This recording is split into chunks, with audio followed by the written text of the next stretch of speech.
बोला पुंडलिकावरती विठ्ठल श्री ज्ञानदेव तुकाराम संत ज्ञानेश्वर महाराज की जय।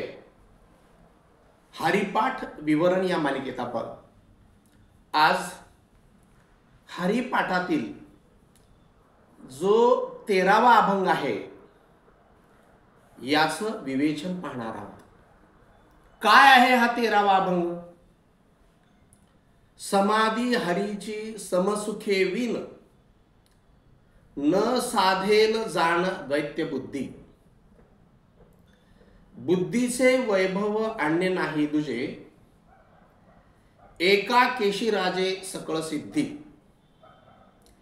रिद्धी सिद्धी निधी अवघीच उपाधी, जव त्या परमानंदी मन नाही।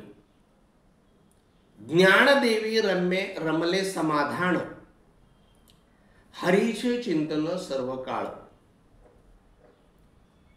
हरिपाठातील या अभंगाचा प्रथम आपण संक्षिप्त रूपाने जर सार पाहायचा म्हटला तर तो सार आपल्याला असा म्हणता येईल, जीव आणि परमात्मा सम म्हणजे एकरूप आहेत असा मनाचा निश्चय होऊन त्या सुखात दंग झाल्यानेच हरीसी तादात्म्य होते। म्हणजे वृत्ती हरिरूप होऊन तिला हरीची समाधी लागते। जेव्हा जीव आणि परमात्मा दोन भिन्न आहेत असे होते तेव्हा ती समाधी कधीच साधणार नाही। ही समाधी साधण्या वाचून मानवी बुद्धीचे खरे वैभव साधणार नाही।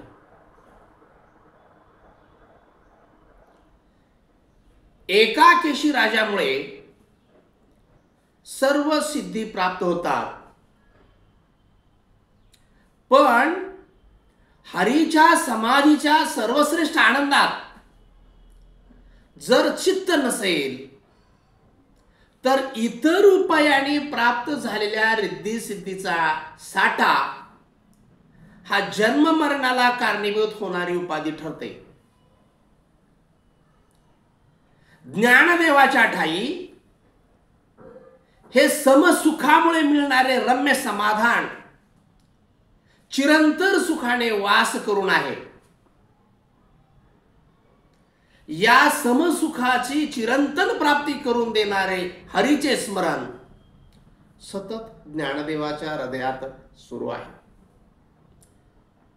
सारांश रूपाने हा अभंग आपण या ठिकाणी पाहिला, पण जेव्हा आपण हा संपूर्ण अभंग सविस्तर रूपाने चिंतन करणार आहोत तेव्हा मात्र आपल्याला या अभंगातील प्रत्येक चरणावर स्वतंत्र चिंतन करावं लागेल।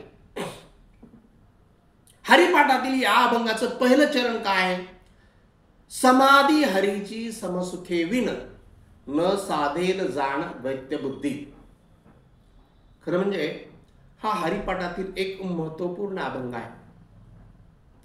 या अभंगात ज्ञानेश्वर महाराज हरीच्या समाधीचे वर्णन करीत आहेत।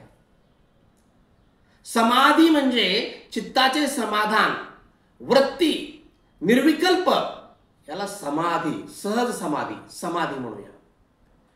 योग, याग, ज्ञान, उपासना इत्यादी साधनाने आपल्याला समाधीपर्यंत पोहोचता येतं। समाधी म्हणजे केवळ स्थिर बसून राहणे नव्हे, तर शांत, नित्यतृप्त प्रत्येक वस्तूस यथार्थ रूपाने जाणणारी जी उत्कृष्ट प्रज्ञास्थिती आहे ती समाधी होय। हरीच्या समाधीमध्ये समसुख असते। विषमतेत म्हणजे द्वैत बुद्धीत समसुख नाही। समसुख म्हणजे समदर्शन। येथे सम हा शब्द परमात्मा वाचक आहे.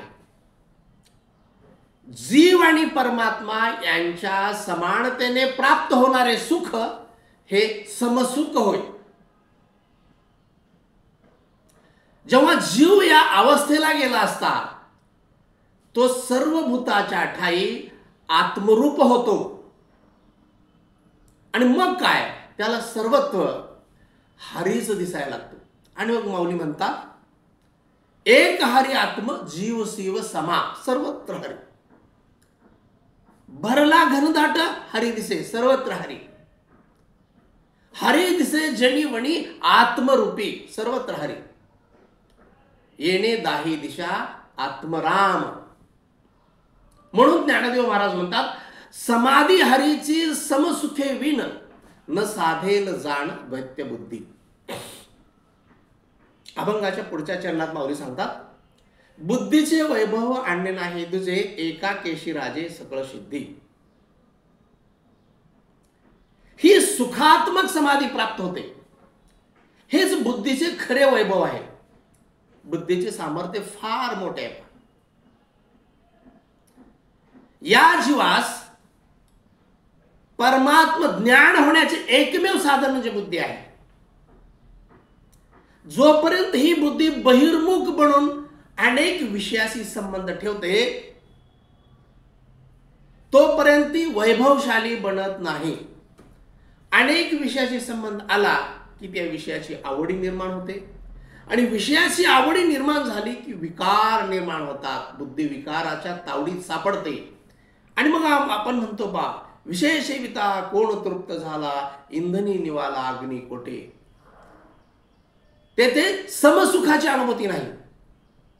विषय आणि ऐश्वर्याने युक्त किंवा विषय आणि ऐश्वर्याने आसक्त असलेली बुद्धी परमात्म तत्वास प्राप्त होत नाही.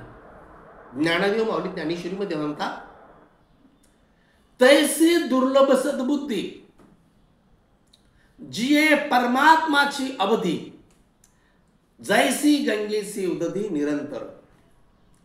तैसे ईश्वरा वाचून काही जे अनेक लाणी नाही ती एकची बुद्धी पाहि अर्जुना जगी. ईश्वरा वाचून जिला काहीच आवडत नाही ती एकच बुद्धी तेच खरे बुद्धीचे वैभव.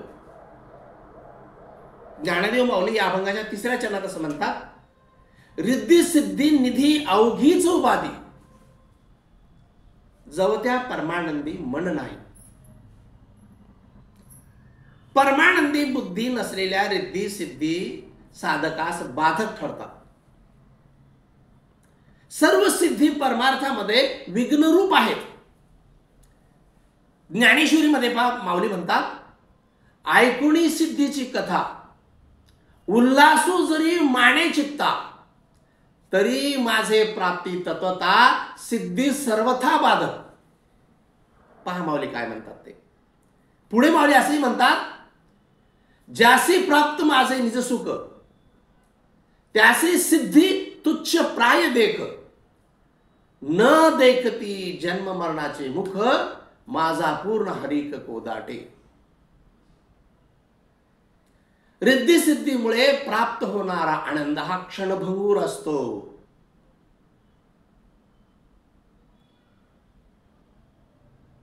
समाधी हरीचे सुखे विन न साधेल जाण दैत्य बुद्धी.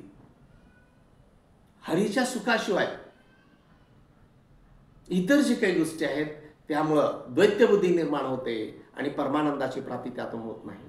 म्हणून माऊली म्हणतात रिद्धी सिद्धी निधी अवघीच उपाधी जवत्या परमानंदी मन नाही.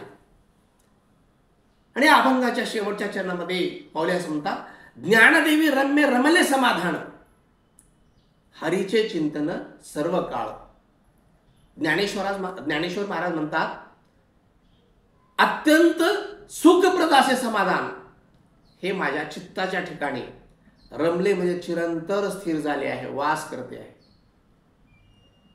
मी या समाधीतच सर्व काळ हरीचे चिंतन करत आहे.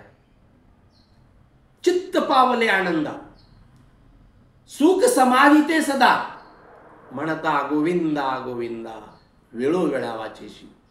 म्हणता गोविंद वेळोवेळा वाचेशी. रामकृष्ण हरी, पांडुरंग हरी, रामकृष्ण हरी, पांडुरंग हरी, रामकृष्ण हरी, पांडुरंग हरी.